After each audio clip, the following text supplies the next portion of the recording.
aujourd'hui, nous avons signé 8 conventions, 8 accords avec des institutions, des institutions marocaines, avec des ministères, mais aussi avec des sociétés qui vont développer cette nouvelle vision de l'administration qu'on a nommée Idarati X.0.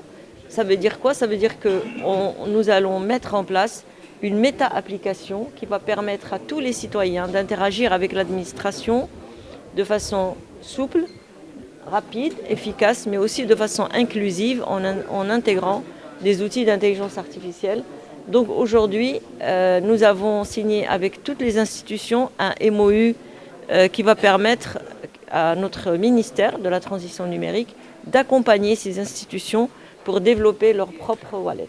Alors, comme vous le savez, dès lors qu'il s'agit d'administration ou qu'il s'agit de données personnelles, il faut mettre en place des garde-fous, des mécanismes qui permettent de protéger les citoyens dans cette nouvelle architecture du digital.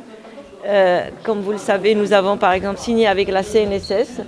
Il y a des institutions qui sont très sensibilisées à la question de la privacy by design et de la sécurité by design. Oui, on ne peut pas continuer à laisser les données de nos citoyens, comme on dit en arabe. Il est très important aujourd'hui de protéger les citoyens dans cette ère digitale, de leur permettre de sécuriser leurs données et aussi d'avoir des accès fiables à leurs données et qu'on gère leur intimité et leur privacy par rapport à la donnée. Par rapport à la circulation de ces données et par rapport à ces données, l'architecture sur laquelle nous sommes en train de réfléchir, elle vise un certain nombre de choses. La première des choses, c'est éviter que la donnée soit centralisée quelque part.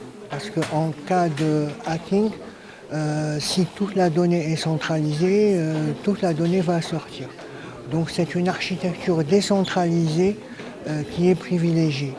Ensuite, les données concernant une personne, un citoyen, sont des données qui vont être sur son wallet.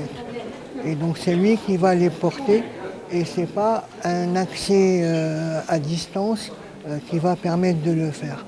Et comme je disais tout à l'heure, la protection de la vie privée et le respect des données, c'est une question d'architecture.